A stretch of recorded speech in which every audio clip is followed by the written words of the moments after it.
মরে গেলে দিঘিতে ফেলে দিয়ে আসবে রাতের আধারে। সন্ধ্যার লাল আভা সরে গিয়ে আশেপাশে ঘুটঘুটে অন্ধকার নেমে এসেছে। আকাশের মেঘগুলো উড়ে যাচ্ছে নির্দ্বিধায়। একটি ব্রিজের উপর দিয়ে মেম্বার সাহেব আনমনে হেঁটে যাচ্ছে। হঠাৎ অন্ধকারে কিছু একটা তার পা জড়িয়ে ধরল। সে চেষ্টা করলো সামনে এগিয়ে যেতে, কিন্তু কিছুতেই এগোতে পারছে না। টর্চের আলো নিচে ফেলতে এসে দেখতে পেল 4 বছরের শিশু আকৃতির কেউ তার পা জড়িয়ে ধরে আছে। কে রে বাবা তুই? এই আধার রাতে ব্রিজের উপরে একা কি করছিস? মেম্বার সাহেব পা ঝেড়ে সামনে এগোতে চাইল, কিন্তু বাচ্চাটি পা ছাড়ছে না, বরং আরো শক্ত করে জড়িয়ে ধরে আছে। এই ছাড়, এইটুকু বাচ্চা এত জোরে কিভাবে ধরেছিস? ব্যথা পাচ্ছে, ছাড় ছাড়। এই তুই ছাড়বি নাকি লাথি দেব? আর তোর বাপ মা কই? ও মা গো, এটা কি? এ তো বাচ্চা না। বাচ্চাটি ধীরে ধীরে মেম্বারকে টেনে ব্রিজের এক পাশে নিয়ে চলে যায়। আমাকে ফেলিস না, এই দিঘিতে সাপ ও কুমির আছে। ও আল্লাহ, বাঁচাও।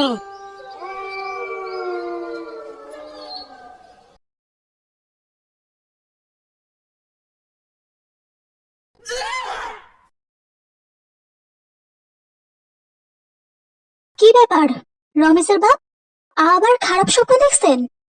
হ্যাঁ গো, আবারও দেখলাম। কি জন্য রোজ রোজ এই ধরনের স্বপ্ন দেখতেছেন বলেন তো? আরে কি, আপনার শরীর তো ভিজে একেবারে জব জব করতেছে। সে স্বপ্নের রেশ কাটিয়ে নিজের দিকে লক্ষ্য করলে দেখতে পায় আসলেও তার শরীর পোশাক ভেজা। স্বপ্নে সে নদীতে পড়ে গেলেও সেটা স্বপ্নই ছিল, কিন্তু তার শরীর এইভাবে ভেজার তো কথা নয়।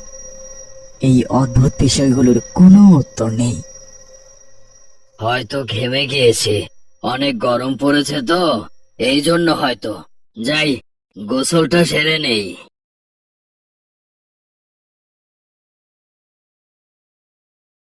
কি যে হলো মানুষটার, সকাল 9টা বাজে কেবল, এখনই কি ঘামে ভিজে যাওয়ার মতন গরম পড়ছে। গোসলে ঢোকার পর সে ঝর্ণাটা ছেড়ে দেয়, কিন্তু সে আনমনে ভেবে যাচ্ছিল কি হচ্ছে তার সাথে এসব, আর কেনই বা হচ্ছে। হঠাৎ সে খেয়াল করে আশেপাশে লাল পানিতে বাথরুম একাকার। উপরের ঝর্ণা থেকে খেয়াল করলেই দেখতে পাই ঝর্ণা থেকে রক্তবর্ণের পানি বের হচ্ছে। কিছুটা পানি সে হাতে নিয়ে চেক করতে বুঝতে পারে এটা তো রক্ত। রক্ত? এই টাটকা রক্ত কোথা থেকে এলো? এই মকবুল, মকবুল, কই রে হারামজাদা? কানের মাথা খেয়েছিস নাকি? এই যে আইয়া পড়ছি স্যার। কি হয়েছে স্যার? পানির ট্যাঙ্কি পরিষ্কার করিস না কতদিন? কেন, প্রতি সপ্তাহে তো করা হয়। কেন, কি হয়েছে স্যার? ঝর্ণা দিয়ে লাল রক্তের মতো আসতেছে। কি কোন স্যার? এইটা হনের কোনো কথা না। আপনি আবার ভালো কইরা দেখেন। আচ্ছা তুই যা, সব ঠিক আছে। আজ কি রান্না করেছো গো? কি সুন্দর সুবাস বের হচ্ছে। আপনার জন্য কষা মাংস করছি। জব্বর কাজ করেছো। মাংসের ঢাকনাটা তুলতে এসে দেখতে পাই মাংসের বাটিতে দুটো জীবন্ত চোখ। কেউ যেন কেবল দুটি চোখ উপড়ে ফেলে বাটিতে রেখে দিয়েছে। চোখ দুটো এখনো জীবন্ত, এক বাটি রক্তের উপর ভাসছে চোখ দুটো, আর মেম্বারের দিকে তাকিয়ে আছে। মাংসের বাটিটা ছুঁড়ে ফেলে দেয় সে।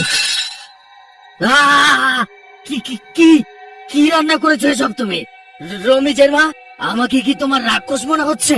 আমি রক্ত খাই, আমি মানুষের চোখ খাই। কি হয়েছে আপনার? আপনি এমন অস্বাভাবিক আচরণ কেন করতেছেন? কিসের রক্ত, কিসের চোখ? ওই যে দেখেন, আপনি এক বাটি মাংস নষ্ট করে ফেললেন। আপনার সবচেয়ে প্রিয় খাবার ওইটা। মেম্বার নিজেকে সামলে মেজের দিকে তাকিয়ে দেখে সেখানে শুধুমাত্র মাংস পড়ে আছে, অন্য কিছু ছিল না। কিন্তু তার আর খাওয়া হলো না।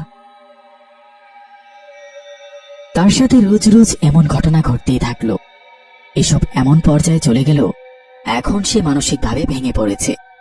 ঠিকমতো খাওয়া দাওয়া করতে পারে না, এখন প্রায় শয্যাশায়ী অবস্থা। একদিন বিকেলবেলায় মেম্বার বিছানায় শুয়ে আছে। তার চোখগুলো ক্লান্তিতে লেগে আসছে, কিন্তু ঘুমালিয়ে আজে বাজে স্বপ্ন তাকে তাড়া করে বেড়ায়, তাই না ঘুমিয়ে টলতে থাকে। আর কতদিন এইরকম ভাবে থাকবেন? আপনার ডাক্তার দেখানো উচিত। আমার কথা কোনো ডাক্তারে বিশ্বাস করবে না রমেজের মা। সবাই ভাববে আমি পাগল। আপনার ছেলেকে আজ ফোন করেছিলাম, আপনার সব সমস্যার কথা বললাম। সে তার এক বন্ধুর নাম্বার দিয়ে বলল সেই নাম্বারে আপনি যেন ফোন করেন। রবিসের বন্ধু আছে না, সে নাকি এসব অদ্ভুত জিনিস নিয়ে কাজ কাম করে। ছেলের বন্ধু আসবে, ছেলে আসবে না? বুঝ আজকে বিদেশ থেকে আউন যায় রমেশের বাপ। বাচ্চা মানুষের মতো কথা বললে হবে? কিন্তু বলল রমেশ যত দ্রুত পারবে ছুটি নিয়ে দেশে ফিরবে। আচ্ছা দেও দেখি কোন নাম্বার। ছেলে যখন বলেছে, দেখি কোনো সুরাহা হয় কিনা। আমি গোপালপুর থেকে গ্রামের মেম্বার বলছি বাবা। আমার ছেলে রমেশ তোমার নাম্বারটা দিয়ে বলল তোমাকে কল দিতে। ও আচ্ছা আচ্ছা, চাচা আপনি? হ্যাঁ, রমেশ আমাকে বলেছিল সকালের দিকে আপনার সাথে নাকি অদ্ভুত অদ্ভুত কাণ্ড ঘটছে। ফোনে কি আর বলবো বাবা, তুমি আসো, এরপর আমার সমস্যাগুলো খুলে বলবো।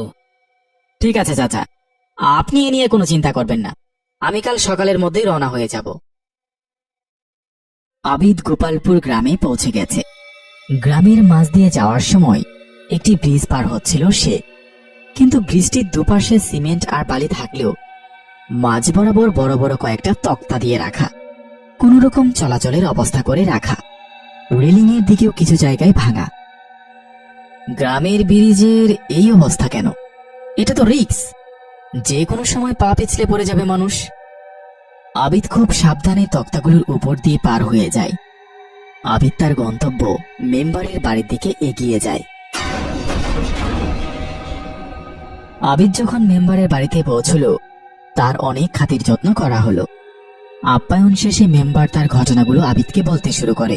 বুঝলে বাবা, আমার সাথে এমন এমন কিছু ঘটনা ঘটে চলেছে যা কেউ বিশ্বাস করতে চাইবে না। আমার স্ত্রী, আমার ছেলে ছাড়া তৃতীয় ব্যক্তি তোমাকে এইসব বলছি। আমাকে পাগল ভেবো না, আমি পাগল না। কি যে বলেন চাচা, আপনি আপনার সব ঘটনা আমার সাথে শেয়ার করুন।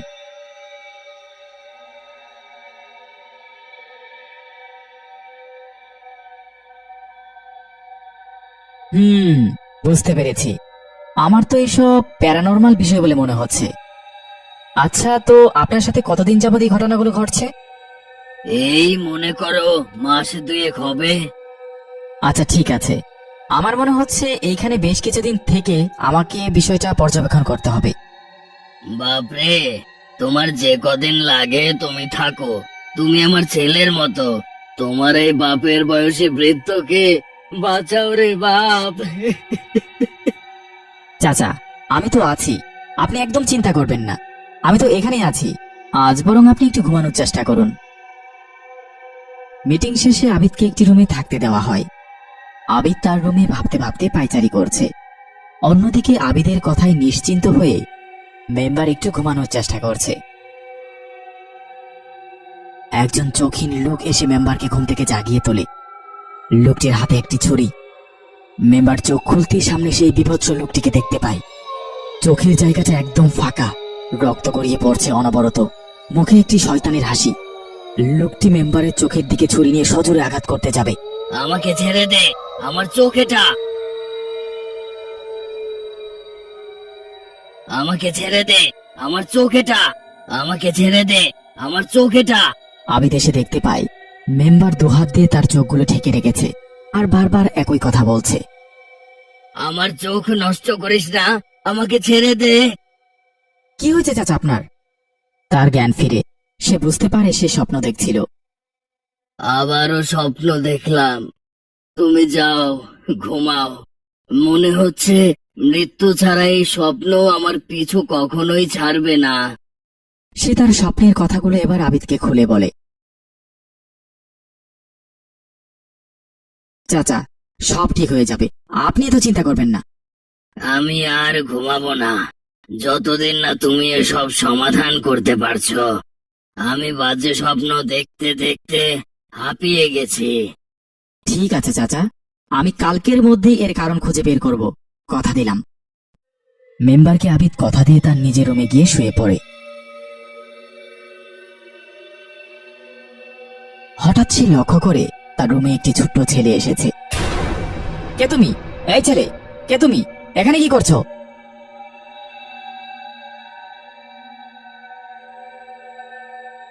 ছেলেটি কে সেটা জানার জন্য আবিদ তার পিছু পিছু দৌড়তে থাকে।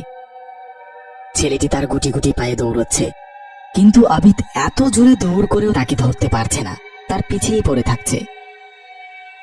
ছেলেটি দৌড়তে দৌড়তে একটি ব্রিজের সামনে চলে যায়, কিন্তু সে দৌড় থামায় না। এই ছেলে, ওদিকে যেও না, পড়ে যাবে। আবিদের কোনো কথা না শুনে সে ব্রিজের মাঝখান দিয়ে চলতে শুরু করে। বাচ্চা ছেলেটি কাঠের তক্তার উপর দিয়ে দৌড়তেই পা পিছলে পানিতে পড়ে যায়। আবিদ অনেক চেষ্টা করেও বাচ্চাটিকে আটকাতে পারে না। যতক্ষণে সে তক্তার কাছে পৌঁছায় ততক্ষণে অনেক দেরি হয়ে গেছে। বাচ্চাটা কার? এভাবে পানিতে পড়ে মারা গেল, আমি কোনোভাবেই বাঁচাতে পারলাম না। কি কি কি ব্যাপার? এই গরমে কুয়াশা কোথা থেকে? আবিদ দেখতে পায় তার সামনে সবকিছু কুয়াশায় ঢেকে যাচ্ছে ধীরে ধীরে। কুয়াশায় সামনের কিছুই দেখা যাচ্ছে না। হঠাৎ কুয়াশা সরে যায়। আবিদ পা বাড়াতে অবাক হয়ে দেখতে পায় সে মেম্বার বাড়ির পেছনের দিকটায় চলে এসেছে। এসব আমার সাথে কি হচ্ছেটা কি? আমি তো কিছুই বুঝতে পারছি না। আবিদ লক্ষ্য করে কিছু মানুষের কথার শব্দ আসছে পাশের গুদাম থেকে। আবিদ চুপিসারে সেদিকে যায়। আড়ালে জানলা দিয়ে দেখতে পায় চেয়ারে বসে আছেন মেম্বার সাহেব। একজন মধ্যবয়সী লোককে বেঁধে রাখা হয়েছে। বেঁধে রাখা লোকটির পাশে শক্তিশালী দেহের দুজন মানুষ। মেম্বারের পাশে দাঁড়িয়ে আছে মকবুল। কিরে হামিদ, মার খেয়ে কেমন লাগছে? আমার বিরুদ্ধে আর সাক্ষী দিবি? একবার এখান থেকে ছাড়া পাই, দেখ তোর কি হাল করি। তোর মতো অসৎ মেম্বারের জন্য আজ গ্রামের একটা বাচ্চা ছেলে মারা গেছে, কাল আরো মানুষ মরবে শুধু তোর জন্য। কিরে মকবুল, এত মার খাবার পরেও দেখে ওর মুখে খই ফোটে। আমি আমার নিজ চোখে দেখেছি, সরকার তোকে যথেষ্ট টাকা দিয়েছে ব্রিজ তৈরি করার জন্য, আর সেই টাকা দিয়ে তুই তোর ছেলেকে বিদেশ পাঠালি। আরে তুই যে 1 কেজি সিমেন্টে 4 কেজি বালু মিশালি, 1 মাসে ব্রিজের কি অবস্থা দেখেছিস? মকবুল, একটা ছুরি নিয়ে আয় তো। জি স্যার, আমি অহনি আইতাছি। আমি বের হয়ে সবাইকে সব সত্যি বলে দেব, তোর জন্যই বাচ্চা ছেলেটা মারা গেছে। তোর মতো সৎ মানুষ আমার দলে দরকার নাই। তুই যে চোখ দিয়ে দেখেছিস সেই চোখই আর থাকবে না। সবাইকে জানানোর জন্য তোকে আগে বাঁচতে হবে, কি বলিস? মেম্বার সাহেব হামিদের চোখ উপড়ে ফেলে। হামিদের মুখ কাপড় দিয়ে বাঁধা, যেন সে চিৎকার করতে না পারে। চোখের কুটুরি থেকে অঝরে রক্ত গড়িয়ে পড়ছে। চোখগুলো খুলে মাটিতে পড়ে আছে।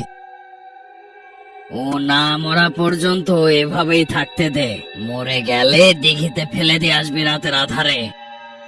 জানালা দিয়ে আবিদ এই নৃশংস দৃশ্য দেখার পর কি করবে বুঝতে পারছে না।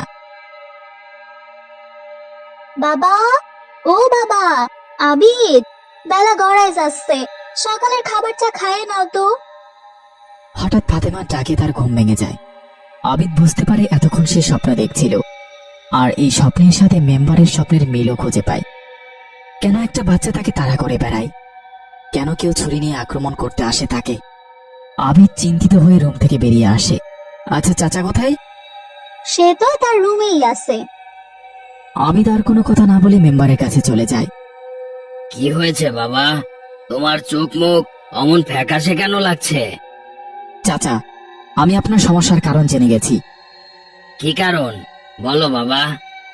আপনার পাপ। আপনি হামিদের চোখ উপড়ে খুন করে ফেলেছেন তাকে। সরকারের দেওয়া টাকা থেকে টাকা সরিয়েছেন, ব্রিজ নির্মাণ করেছেন অসৎভাবে, একটা বাচ্চা মারা গিয়েছে সেখানে। কি বলছো তুমি এসব? আমার উপর অপবাদ দিচ্ছ তুমি? আপনি এখনো আপনার ভুলগুলো স্বীকার করবেন না? দেখো, তুমি আমার ছেলের বন্ধু, সমস্যা সমাধান করতে এসেছো, সেটা করে চলে যাও। আমার নতুন সমস্যার কারণ হইও না। আপনার পাপের জন্য আজকে আপনার এই অবস্থা। আপনি যা করেছেন তার ফল আপনাকে ভোগ করতেই হবে। তবে যদি নিয়তি হবার আগেই নিজের ভুল স্বীকার করেন আর নিজের পাপের প্রায়শ্চিত্ত করেন, তাহলে আপনি বেঁচে যেতে পারেন। পেছন থেকে ফাতেমা সবকিছু শুনতে পায়। এতদিন সে কিছুই জানতো না। তুমি কি করছো এসব? আল্লাহ, আল্লাহর দোহাই লাগে, আমাদের আল্লাহ কম দেয় নাই। আবিদ বাবাজি যেমন বলে তেমন করেন। চাচি, একজন সৎ নির্দোষ লোককে মেরে ফেলেছে মেম্বার চাচা। তার জন্য গ্রামের মানুষের এত দুর্ভোগ। একটা শিশুও মারা গেছে। তুমি বলো বাবা, এই পাপের প্রায়শ্চিত্ত কিভাবে করতে পারি আমি? আপনি পুলিশের কাছে আত্মসমর্পণ করবেন এবং ব্রিজটি পুনরায় ভালোভাবে তৈরি করবেন। কিন্তু এতে আমার মান সম্মান কিছুই যে থাকবে না বাবা। এইসব কাজ করার আগে আপনার ভাবা উচিত ছিল। আমি পুলিশকে কল করেছি। মেম্বারকে পুলিশ নিয়ে যায়। ছোট্ট শিশু ও হামিদের অবয়ব আবিদের পিছনে দাঁড়িয়ে থেকে এসব দেখছিল।